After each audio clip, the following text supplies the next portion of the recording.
Hello दोस्तों, सालू voice stories में आपका स्वागत है। आज की ये कहानी बहुत ही दर्द भरी है। ये एक औरत की कहानी है जिसने अपनी ज़िंदगी में ऐसा जैसे उसके साथ हुआ कभी किसी के साथ ना हो। तो चलिए, मेरी शादी आलोक के साथ हुई। कुछ ही महीने बीते हैं। आलोक का दुबई में बहुत बड़ा बिजनेस है। आलोक दुबई में रहकर अपना बिजनेस संभालते हैं और यही इंडिया में रहती हूँ। आलोक महीने में 2 या 3 दिन के लिए मेरे पास रहने के लिए आया करते हैं। मैंने भी अपने मन को समझा लिया था कि अगर काम करना है, ज़िंदगी में आगे बढ़ना है तो दूर तो जाना ही पड़ेगा। एक दिन मेरे दूर के मामा के लड़के की शादी थी जिसमें मैं गई थी। शादी बहुत धूमधाम से हुई। जब सभी लोग बारात में जाने लगे तो मामा जी ने मुझे भी ज़बरदस्ती करके बारात में जाने के लिए कहा। मैं मैं भी बारात में जाने लगी। जैसे ही बारात दरवाजे पर पहुंची तो वहां पर दूल्हे का स्वागत हुआ। दुल्हन की बहनें दूल्हे के साथ जिस तरीके की मस्ती मजाक कर रही थी वह देखकर मुझे बहुत अच्छा लग रहा था। दुल्हन की बड़ी साली जो दूल्हे के साथ चिपक कर खड़ी हुई थी, उसने तभी अचानक से अपने पति और अपने बेटे को आवाज़ लगाई। मैं दूर खड़े हुए यह सब देख रही थी, लेकिन जैसे ही दूल्हे की साली का पति आया तो मेरे पैरों तले से ज़मीन खिसक गई, क्योंकि वह कोई और नहीं, वह तो आलोक था। आलोक की गोदी में 2 साल का बच्चा था और लड़की के पास खड़ा हो गया। वह भी शादी की रस्मों में ऐसे शामिल हुआ जैसे न जाने वो इस परिवार को कब से जानता हो। मैंने आलोक को देख लिया था, लेकिन आलोक ने मुझे अभी तक नहीं नहीं देखा। मैं आलोक को इस तरीके से देखकर बहुत ज़्यादा अंदर से टूट गई थी, लेकिन मुझे चुपचाप से बारात में से ही वापस आ गई और अपने घर की तरफ निकल पड़ी। मैं कई दिन तक तो अपने घर से बिल्कुल बाहर नहीं निकली। एक दिन मेरी मौसी का फ़ोन आया। उन्होंने मुझे अपने पास नैनीताल में बुलाया। मैंने भी सोचा चलो थोड़ा सा मन ही बदल जाएगा, उसके बाद आलोक का क्या करना है ठंडे दिमाग से सोचूंगी।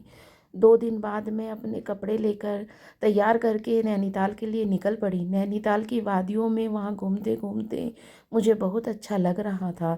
मैंने पहले कभी वेस्टर्न कपड़े नहीं पहने थे, लेकिन आज मेरी बहन ने मुझे जिद करके कपड़े पहना दिए।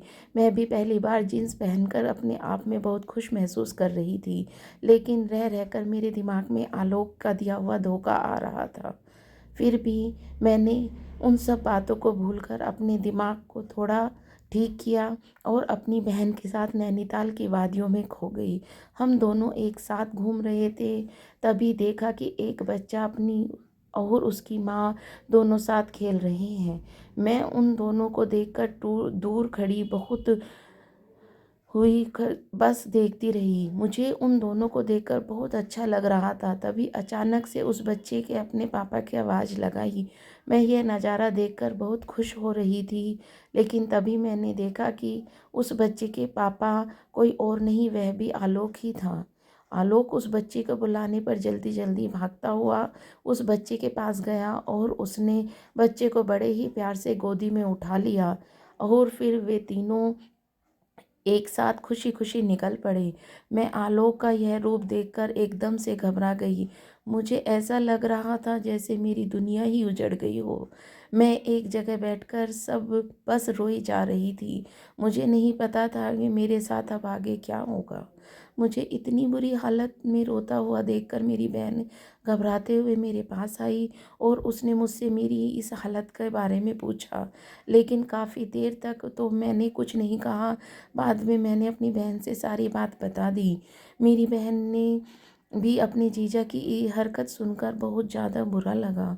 फिर मैंने बहन से मुझे कहा, दीदी इस तरीके से रोकर कुछ नहीं होगा, हमें कोई ना कोई कदम तो उठाना ही पड़ेगा। चलिए हम जीजा जी की सच्चाई का पता लगा कर ही रहेंगे।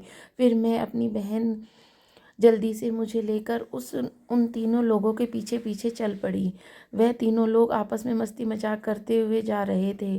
फिर वह लोग एक साथ एक रेस्टोरेंट में गए और वहां बैठकर खाना खाने लगे। मेरी बहन ने तीनों लोगों के एक साथ खाना खाते हुए फ़ोटो खींच ली और मुझे कहा दीदी हमें इन लोगों के घर का पता नहीं है, इसीलिए हम लोग यहीं इंतज़ार करेंगे और पीछे का रहेंगे।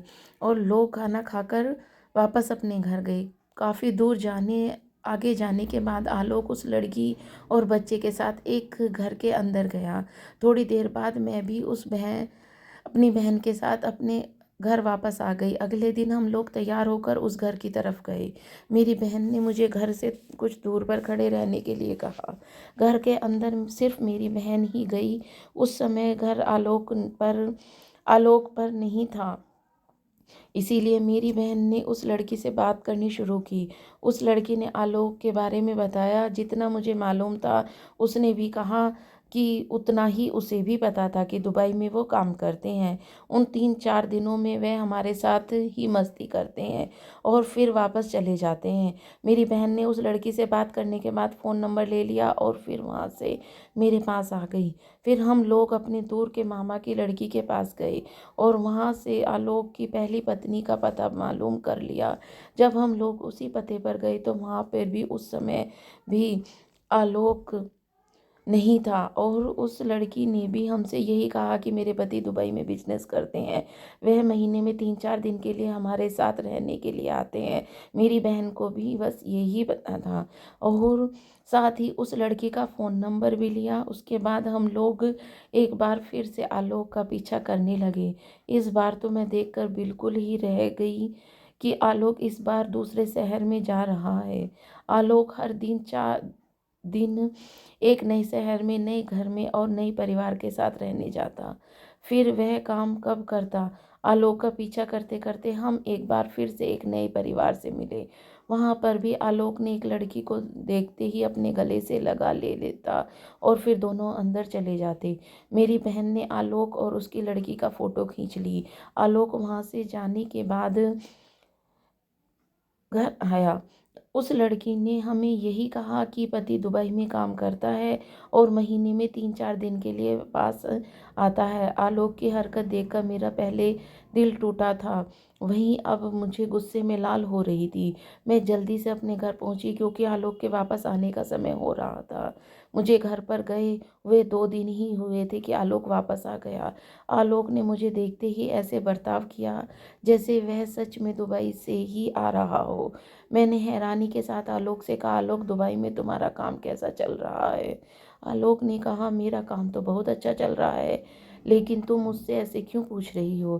तभी मैंने कहा, आलोक में दुबई के अंदर वह नैनीताल है, इंदौर है और बहुत से दूसरे शहर हैं। यह सब जगह कैसी हैं? आलोक ने मुंह पर इस जगह के नाम सुनकर एकदम घबराते हुए कहा, तुम कैसी बात कर रही हो? यह सब जगह तो भारत के अंदर हैं, दुबई में थोड़ी हैं। तभी मैंने गुस्से में आकर, आलोक अलग यह सब भारत के अंदर है तो दुबई में गए हुए थे, तब मैं इतने दिनों से तुम्हें वहाँ पर कैसे देख पा रही थी?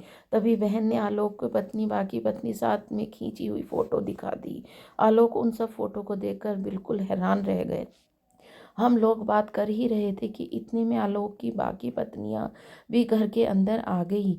आलोक उन सबको देखकर डर के मारे कांपने लगा। मैंने आलोक से गुस्से में चांटा लगाते हुए कहा, आलोक तुम्हें शर्म नहीं आती? इतनी सारी लड़कियों को एक साथ धोखाधड़ी करते हुए तुम्हारे हम में से किसी एक का नहीं, हम सबका दिल तोड़ा है। आलोक मुझे समझाने की कोशिश कर ही रहा था कि इतने में पुलिस आ गई, क्योंकि मेरी बहन ने पुलिस को वहाँ पर बुला लिया था।